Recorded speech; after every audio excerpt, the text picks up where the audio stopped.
This PPT Presents broadcast is brought to you by TechWitch Detroit. TechWitch Detroit for all your IT needs. Please visit us on the web at techwitchdetroit.com. TechWitch Detroit, we can help. This episode of PPT Presents is brought to you by Pagan's Pathways Temple. Pagan Pathways Temple is a 501c3 out of beautiful Madison Heights, Michigan. We offer classes, both online and in person, community outreach, ritual space, and a library available to our members. To find out more, or to become a member, please go to paganpathwaystemple.org or patron.com/paganpathwaystemple. Pagan Pathways Temple, growing in the old ways where all paths are open. All of the opinions expressed on this show are those of the hosts or guests, and do not necessarily express the views of Pagan Pathways Temple or its affiliates. Welcome to PPT Presents episode 25, our quarter centennial. Thank you for listening. Today on PPT Presents we have, first, Mama D's Wisdom, and I'll be talking to you about how to handle the tumultuous changes occurring within the world right now. After that, we have It Makes You Think with Cynthia and Fur, where they will be talking about the divine masculine. Next, we have the Gladstones on their segment entitled Conversation Corner. They have entitled their piece, My God is Different Than Yours, and they will expound upon the different pagan belief systems and how some pagans do not worship a deity directly. Please join us on our Facebook community group as we celebrate peace in June. We can be found at facebook.com/groups/Pagan Pathways Temple, or look us up on Patreon. We can be found on Patreon at patreon.com/Pagan Pathways Temple. We cannot produce this podcast without your help, and we really appreciate every single one of you who has signed up for that program. And without further ado, away we go. Have a great week, y'all, and we'll see you soon. How about some methods for staying sane in the face of almost impossible and constant catastrophic change? Let's talk about that. And now it's time for Mama D's Wisdom on PPT Presents. So witches, we've faced a lot of change this year. I know, like, that's the dumb moment, right? Like, duh-dee. Yeah, we know. And we're not always going to get it right on the first try. Really. It's okay to be a complete fuck-up at this point. And I say that kind of jokingly, but I'm also really serious. Being in a pandemic, again, hard road to toe. I have never lived through a pandemic. And, I'm kind of in the median age for most of our witches. So, you haven't, well, now you have. Now we all have. But, the last time this stuff happened was back in the 1900s. 1919 is when the last time this happened. So, it's understandable that things are out of whack right now. It's completely understandable. Not even mentioning everything that's going on with the continuous protests and with the Black Lives Matter movement and things like that, which that's all important, and we'll get to that at some point, I'm sure. But there's a lot of change going on in the world right now. We're going through something like, I think I read 7 retrogrades in the next several months.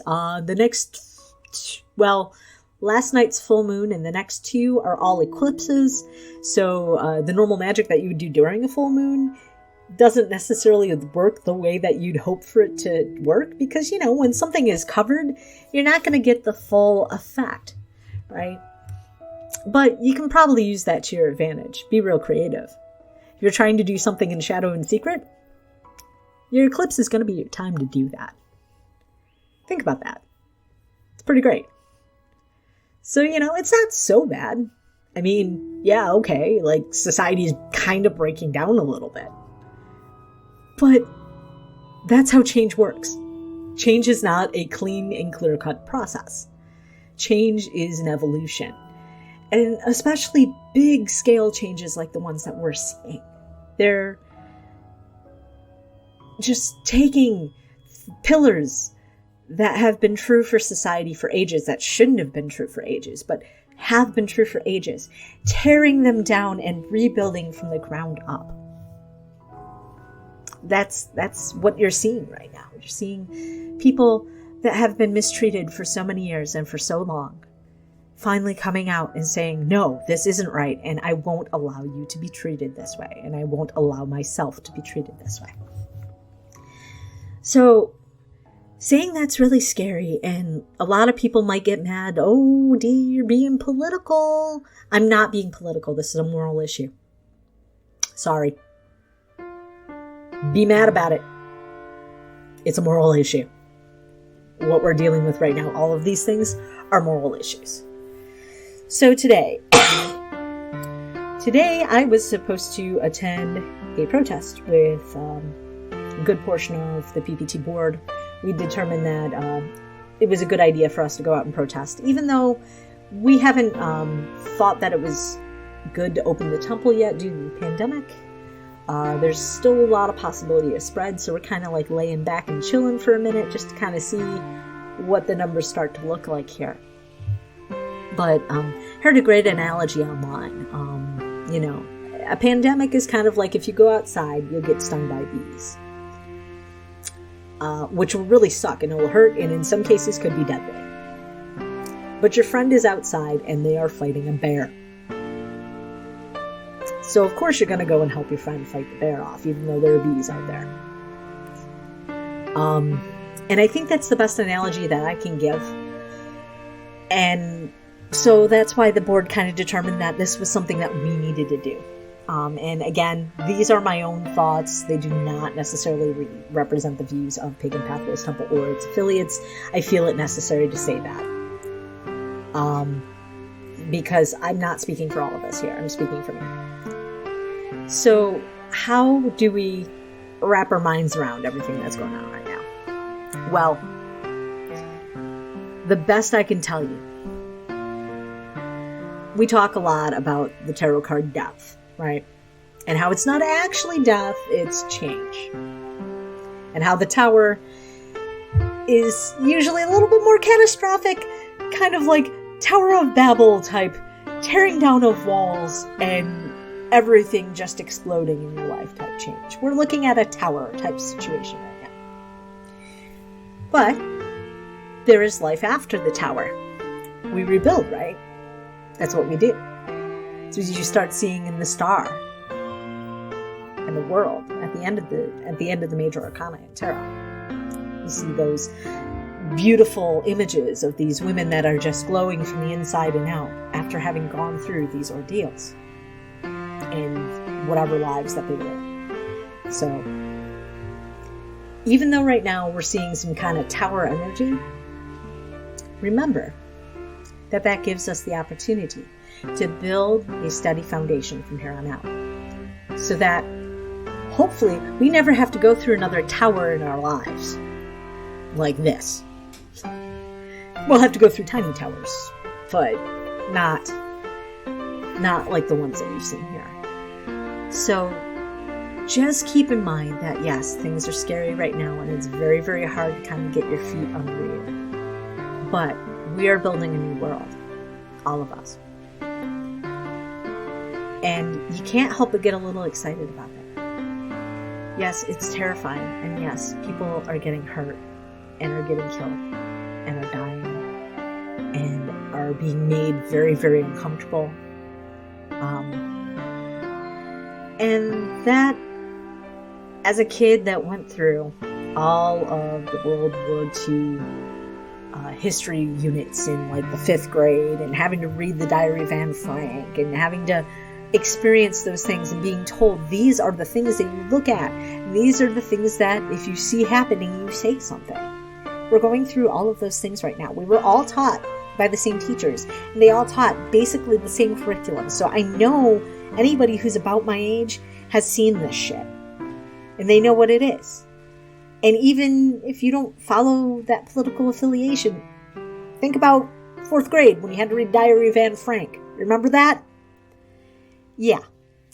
We're not too far from there, and you can see in the buildup of that book when Anne is talking about the things that are happening in her life, there are some things that are real similar here. So you should be concerned. There is reason for concern. But The good news is that we are rebuilding, and we are building to be better and stronger than ever. Once we get through this really, really hard period of time, we're going to be sailing smooth. But for the next several months, we got to just kind of put our nose to the grindstone and work and be consistent in our messaging and make sure that we're doing spells that help bring about that new world. So, hate to tell y'all pregnant. Not for real. But you've got an idea that you're carrying. And that idea, that thought form, is the world that you want to see happen after all of this has come down. So what I'd like you to do is just take a moment and close your eyes and bring that world into existence. Just bring it into existence. I find that doing this from your heart center is best, but do it from whatever center feels comfortable to you. Just take that moment. Picture clearly the world you want to see and push it out into the world through whatever center feels appropriate. And once you've done that, work toward that ideal. It's going to be hard. There are a lot of things in the way. I'm not going to lie to you and tell you this is the simplest thing in the world. But it's necessary. Get your thoughts out there. And remember, you're going to mess it up. We all are. I have already messed some things up, and I've apologized for those things. Our best step that we can do at this point is forgive each other and move on. So I encourage you, bring your thought form into the world. Be slightly forgiving of others, slightly more than you normally would be, understanding that they're going through these changes as well. And try to be as patient as you can. I'll talk to you all next time, whenever that happens to be. Thank you so much for taking the time to listen. Have a good one. And now it's time for It Makes You Think by Cynthia Day. Subjects that are sufficiently complicated enough to give one pause, just enough to make you think. Hi, and thank you for tuning in to Podcast 25 of It Makes You Think. Today's podcast is going to be about Divine Masculine, Part 1. We want to delve into what the Divine Masculine is or how role models for men can be exemplified by the gods that they follow. So, say hi, Fur. Hi, Fur. So we want to go over some of the male gods and their aspects. What you got, Fur? Well, we have there's a great pantheon of different, pagan deities, the male forms of the deity. Mm-hmm. We're kind of lost in modern paganism because modern paganism got really wrapped up in the goddess aspect. Mm-hmm. But most paganistic ventures into theology are more concerned with the balance between the sexes. Mm-hmm. So it's time to start bringing up. It's not bad to be male. It's time to bring out the male aspects of the god, because we draw from our history and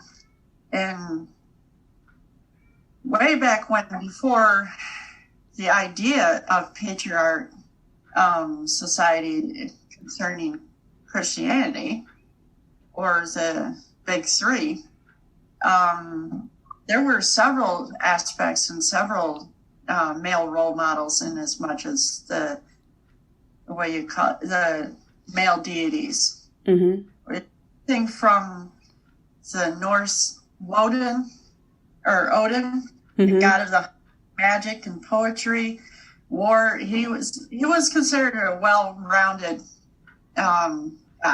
deity.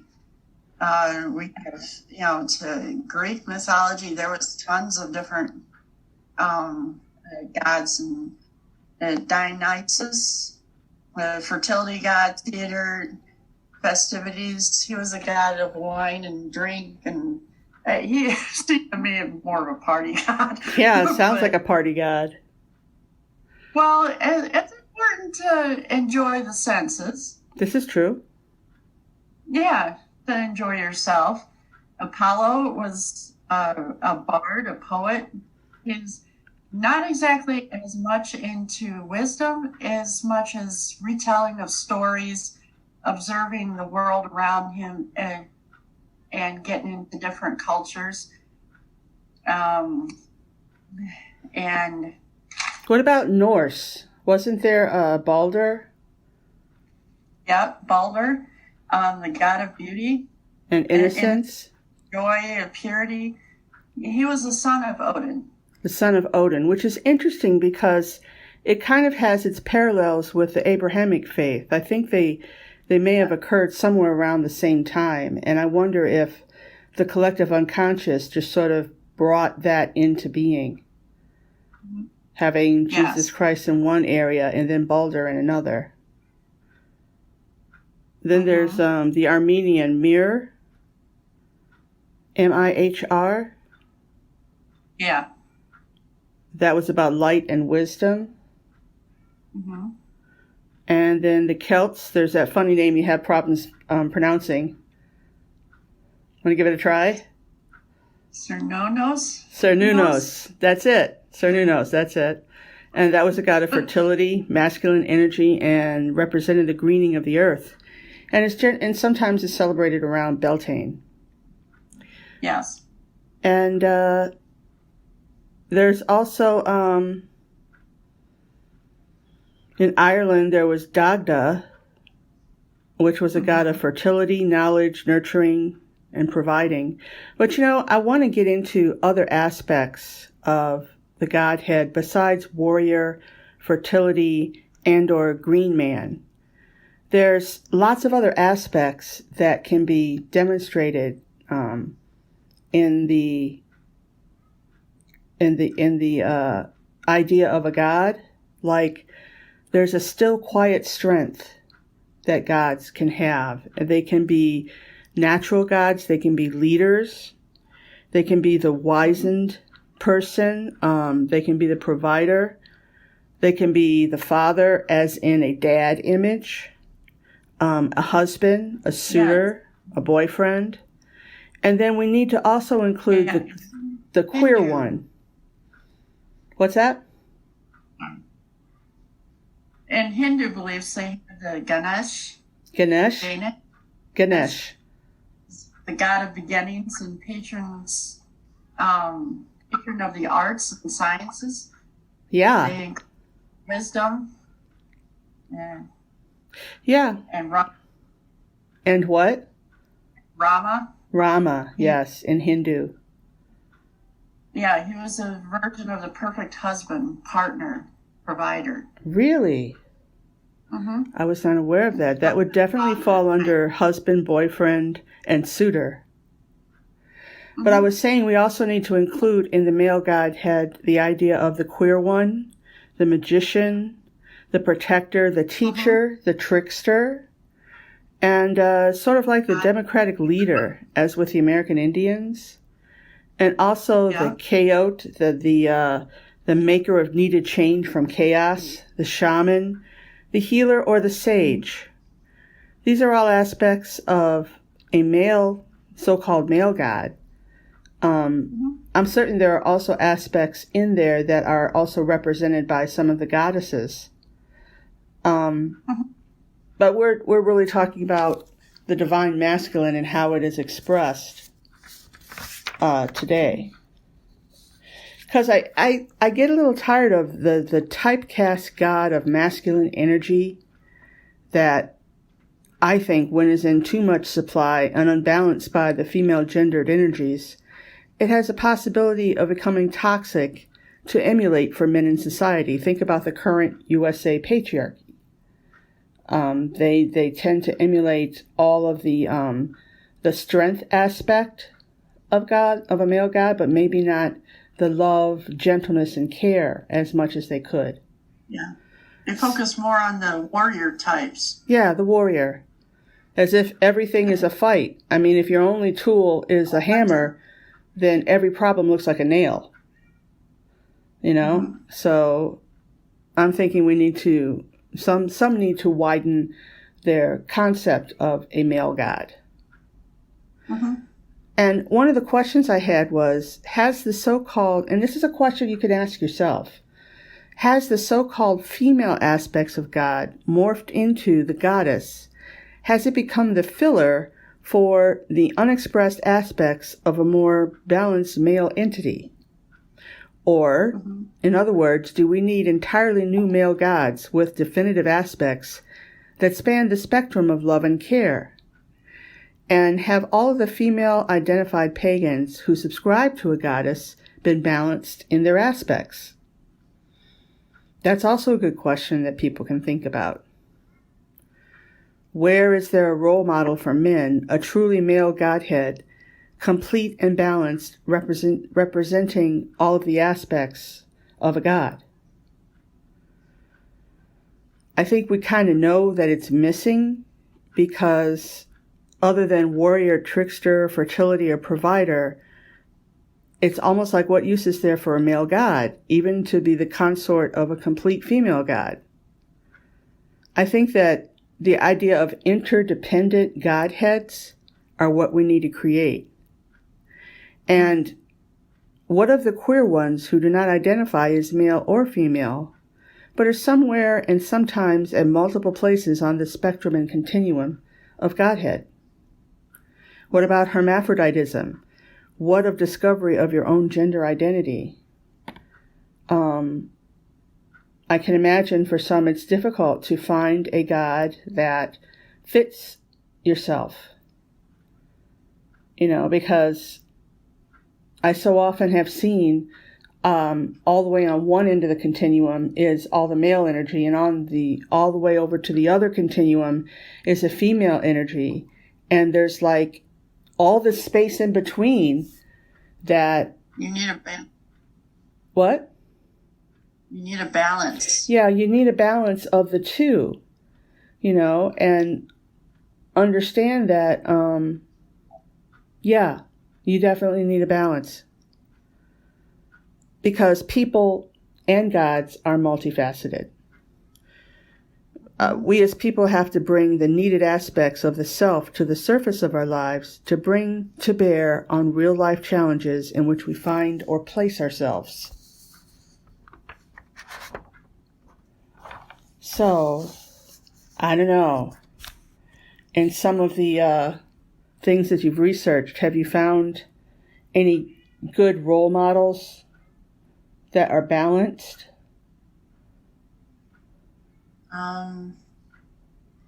A lot of them are, unless you're expecting like a one, like most of the deities and pantheons, they represent a characteristic or a specific trait that a rounded person would.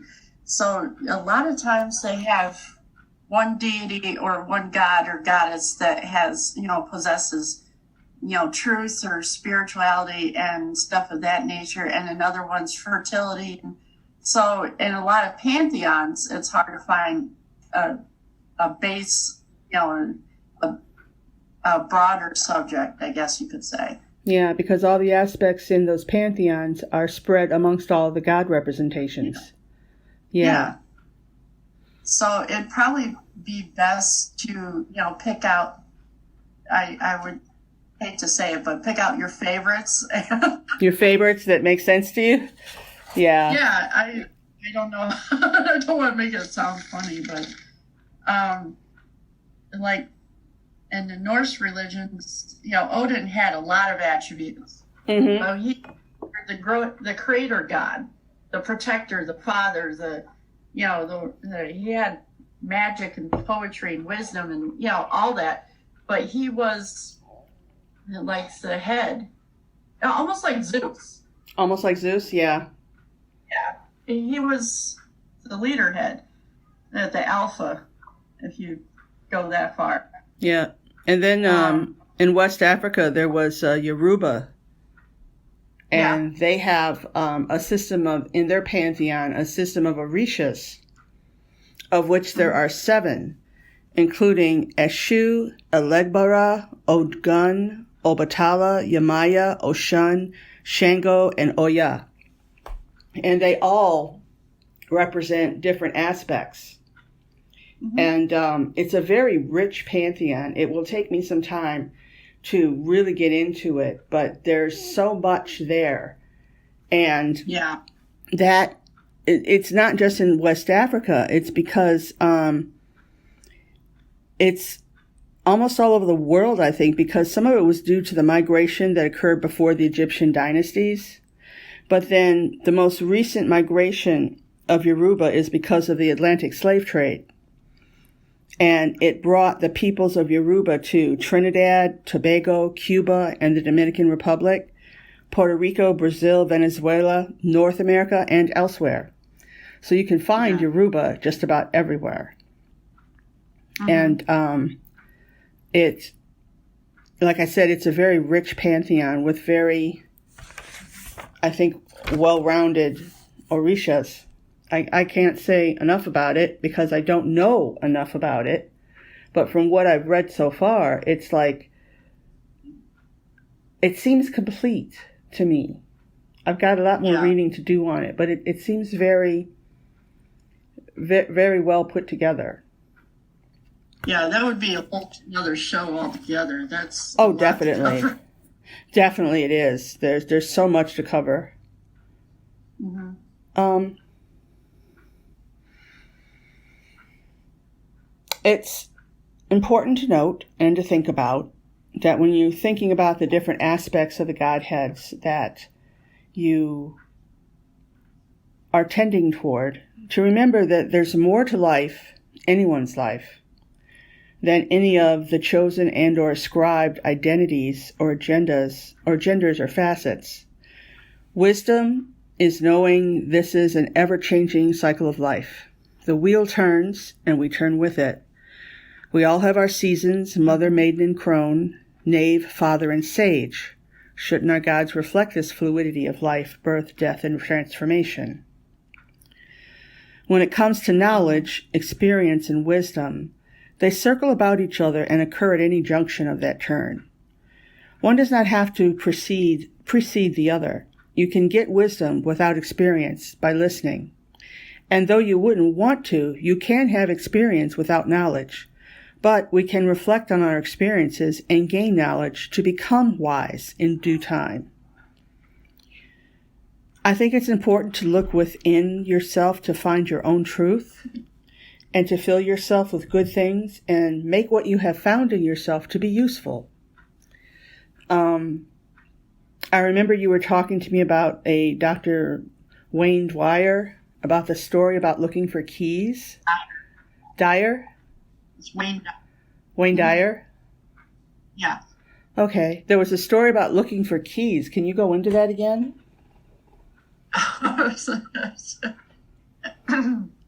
Now, imagine looking outside of yourself or for somebody else to for someone else to figure you out. And you can't expect for your answers to come from somebody else. It's like almost like you lose the lights are out, the power's out in your house, and you drop your keys, your car keys or whatever, and you're scrambling around looking on the ground for your keys in the dark. Mm-hmm. But you notice that outside at the lamppost, it's light out there. And you go outside and you're looking for your keys under this lamppost. And a neighbor comes over and notices you looking for something. They're looking for you and looking with you.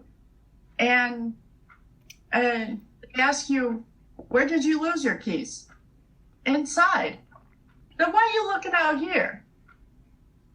Because that's where the light was. Because that's where the light was. That's where you thought you'd be able to see it. That's where you thought you'd find it. And looking for a reflection outside of yourself is not going to help you answer your own questions. Yeah. You for somebody to give their advice. You can look for somebody to tell you their experiences, but they're not going to see everything that you can't expect the answers to come from outside. That's true. Yourself is always taking in information from all your senses all your life long. And what you make of that information and experience is solely up to you. But Yes. when it comes to looking into the self, there are guideposts along the way, gods and goddesses, but you personally must feel the rain on your own face. You must experience life by your own mind, body, and spirit. This is sacred stuff of your life. I mean, you're a person, an individual, a spirit encased in a wondrous scientific lab that experiences and notates everything you encounter. Cherish this. Gods and goddesses can show you how to cherish that in all their aspects that are both a reflection of them as they are a reflection of you. Simply put, all of their aspects are all of your aspects. Look for them in the truth of yourself and make of yourself what you will.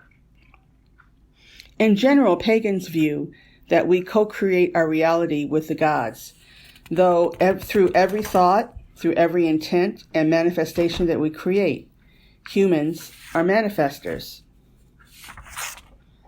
Mm-hmm. Yeah. Everything starts with an idea, Mm-hmm. a thought. Yep. It includes everything from what you create, everything that somebody had to think of the wheel. Yeah. And it includes emotions. It includes behaviors. You can't feel upset over, somebody called me a name or something. Somebody talked this way to me. You don't feel anything until you think that you feel it that way. If you believe it, it will be true for you. Yeah. Yeah. Everything starts with a thought. Mm-hmm. That's how it manifests. That's how this world is built. Mm-hmm. And spiritual awareness grows with the discovery of the truth of our existence and connection.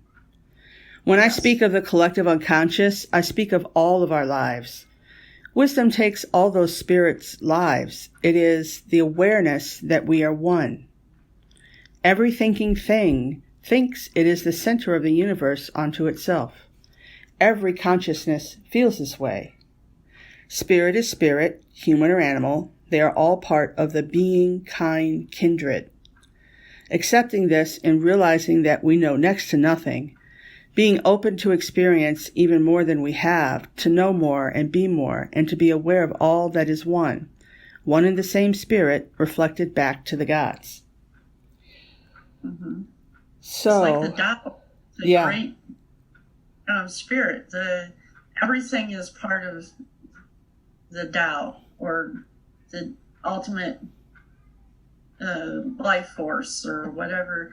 No matter what name you put to it, but everything's part of you, and you're part of everything else. Yeah, there is no part of the God that is not a part of me. It's also been said. Mm-hmm. Everything's made out of the same stuff. Mm-hmm. So it stands to reason that gods are made out of the same stuff that we are. I would imagine. Yep.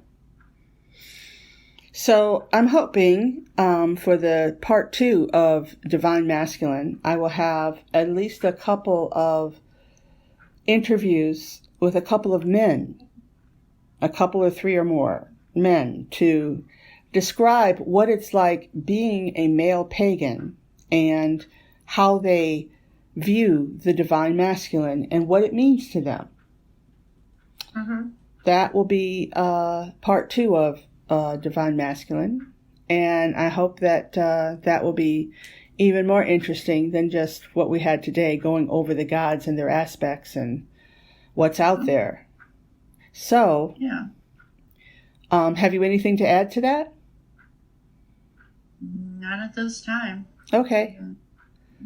All right. Well, I am really looking forward to identifying a few people that I can talk to and get an interview. And hopefully we can put the interview in the podcast. I'm going to try to find a way to record that and get to talking with people. If not, and, play excerpts of it for the podcast. Yeah. So that, I hope, has given you some things to think about. That's what we try to do with It Makes You Think. And I guess we'll wrap it up with this session. And we look forward to talking with you in the next 2 weeks with podcast number 26, which will be coming up in the middle of June. So, goodbye to everyone out there. Say goodbye, Fur. Goodbye, Fur. And we will talk to you all later. Have a great day. Bye-bye. And now it's time for Conversation Corner with the Gladstones, here on PPT Presents. Hi, this is Diana Gladstone. Hi, this is Nancy Gladstone. And welcome to our Conversation Corner. Today we're going to talk about how my God's different than your gods. And just how many different gods there are in this whole paganism world. Even if you have a god. And even if you have one, or not. Or you have multiple. So, in talking to pagans, one of the things you will find very quickly is, unlike Christianity, we all don't share the same God. And I actually had a friend at work who was asking me, okay, so you go to a temple with other people, so that means you guys all worship the same God or gods, right? Wrong. Way wrong. I'm like, no, of course not. I'm like, my wife and I are both pagan, and we don't even share the same God. And they're like, well, how does that work? I don't even have a god. They're like, how many gods are there? Well, so some of the most common amongst pagans are the more well-known pantheons. So you, of course, have the Greeks, The Druids, the Romans, Norse, the African, Hindu, and then, Buddhist. Well, you cannot say the Buddhists have gods, otherwise you get the Buddhists mad at you, which Yes. is really funny because Buddhists aren't supposed to get mad. But besides the point. Well, Buddhism falls under the pagan umbrella. Yes. You have the shaman. Yep. And African. And many, many others. So if we didn't mention yours, I'm sorry, but this is a limited podcast. We could list them for hours. And we could keep on going. So why do you think, Nancy, there are so many different pantheons within the pagan community? Because we're all individual, we're all different, we all don't have the same beliefs. We're not brainwashed to believe that there is one and only one, and you have to follow that one. You can follow what suits you best. Amen, as the Christians would say.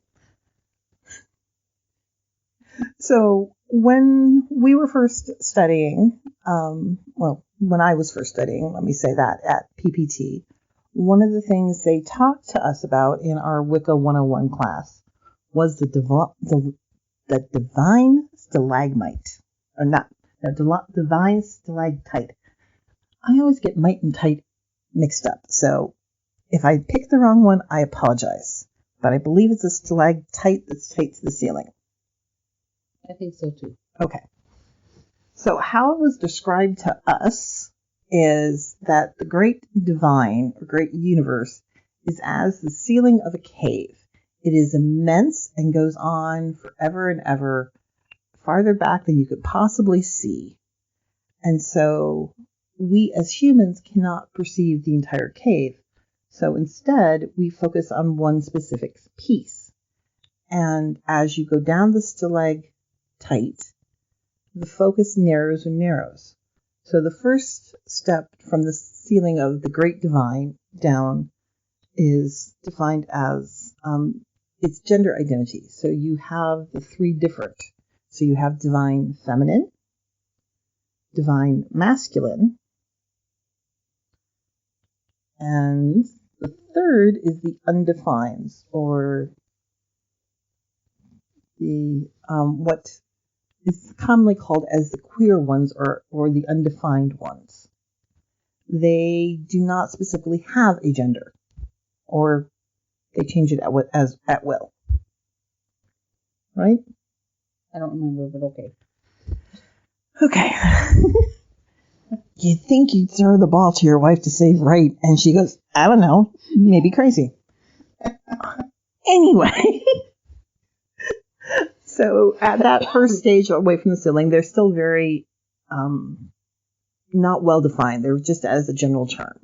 So next layer down the stalactite, we were told, is kind of a regionality or pantheon of the gods. You start breaking it down into like what are the belief systems or the pantheons. So at that stage, you're talking about the Greeks, the Romans, the Druids, the Celtics, the elementals, and the planetary spirits. So everything at that level is it's by groups and beliefs and customs versus still not yet at an individual. Yep. So below the pantheons, farther down the stalactite, you have the individual god or goddess or queer one that has their own unique name and properties. So this is where you start calling at this level to the Athenas or Thor or Odin or Ganesh or Gaia or any of the gods or goddesses that have a specific name, a specific identity and form. Right? Right. So, so again, they've defined their gender, they've defined their pantheon, and now they've been defined down to a name. And so that name is almost at the tip of the stalactite as it's dripping down. Beyond that name, on the very tip of the stalactite, is a drop that is formed.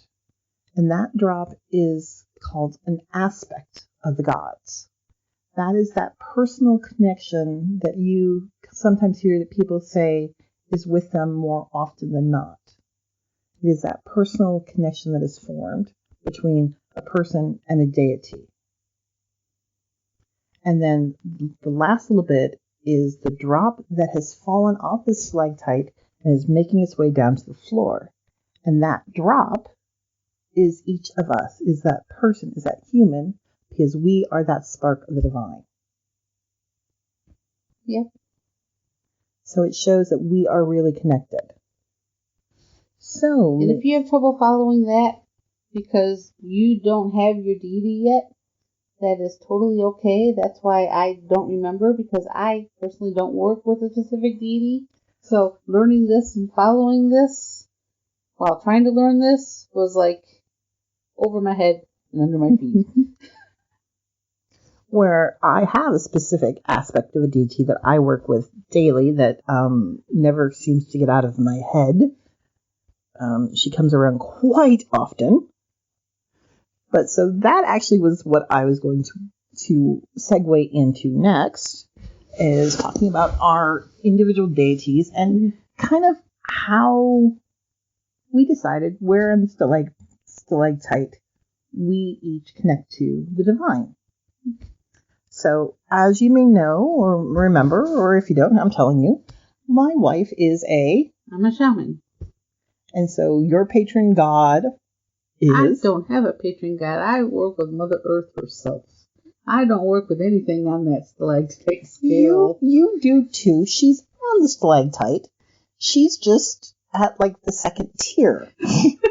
She's a she, so she's a she to me. She's a she to you, so she went past the gender role. Yes. And she's at that next stage. She's at a pantheon level, or she's one of what I call, from my teachings, a planetary or spirit. Yes.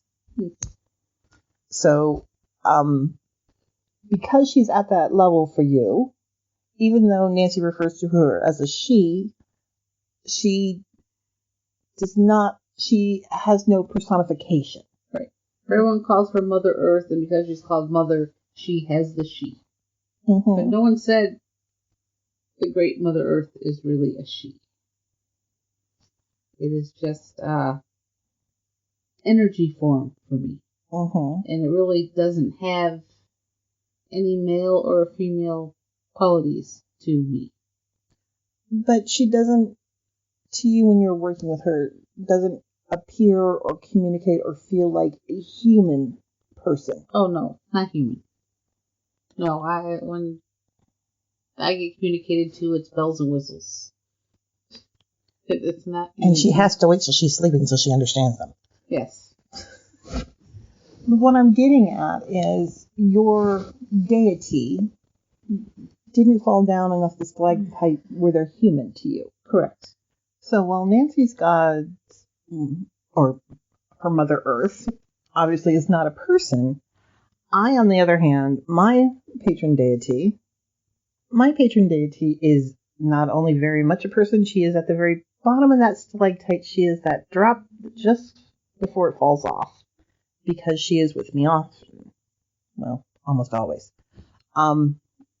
I, again, even though I have a person, my goddess is not common. She is not from any recognized pantheon. At least not where she will tell me. I actually worship the goddess Karma. And yes, I know to most people, Karma is a principle from Buddhist philosophy and is not an actual goddess herself. But this is what mine calls herself, and every time I've asked her for a different name or are she sure, I get a lot of shit from her, so I just go with it.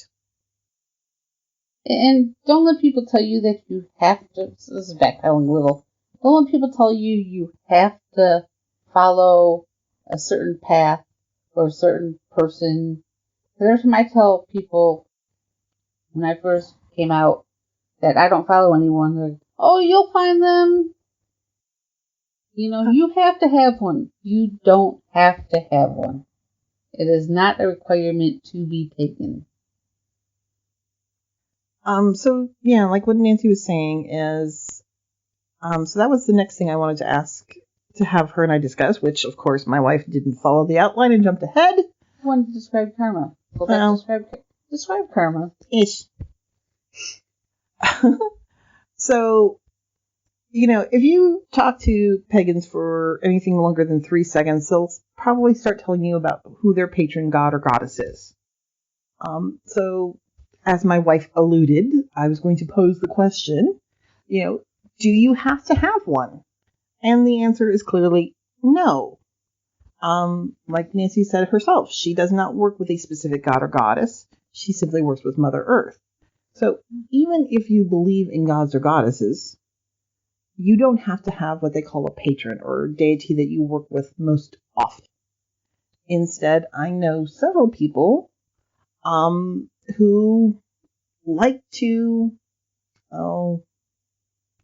it sounds bad, but shop around for gods, jump pantheons, try new things. Well, you actually work with 2 of them now. Yeah. But they prescribe that all gods and goddesses are real, all have their own qualities, and so they work with many of them. They don't feel the need to settle on a specific pantheon or a specific set of gods. Yeah, karma is your primary, but you have a secondary now. Yeah, whether she likes it or not. Again, off topic, woman. We're talking about multiple gods. And how's that off topic? You have multiple gods. Yeah, true. So,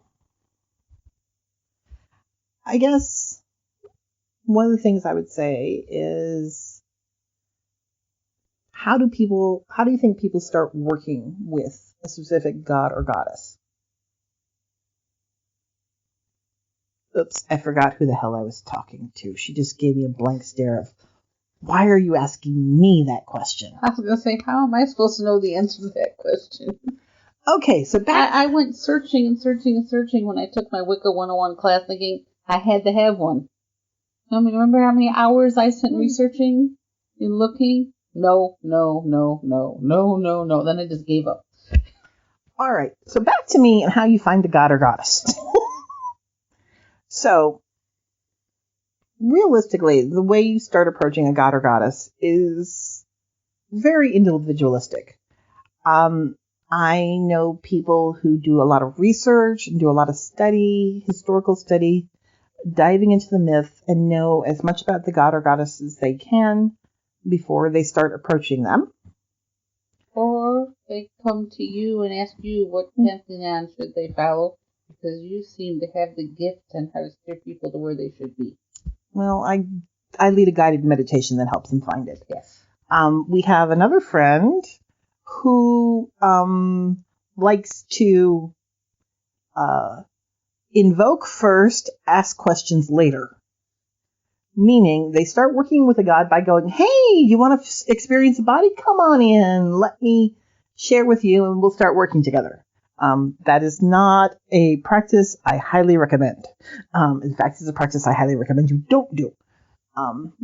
But realistically, working with a god or goddess is kind of like establishing a relationship or a friendship.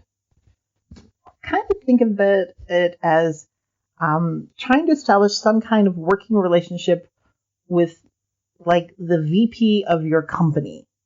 You realize that this is a power high above you that could have a great effect on your life. So you want to approach it with a bit of caution and respect. Because if you're an asshat to a deity, they can be an asshat back to you. Yes, that is so true. And the other thing I would say when working with deity is to remember that while we have created this persona for them and given them human qualities, so a human name and an aspect and powers and feelings, that may not be them. Gods are eternal.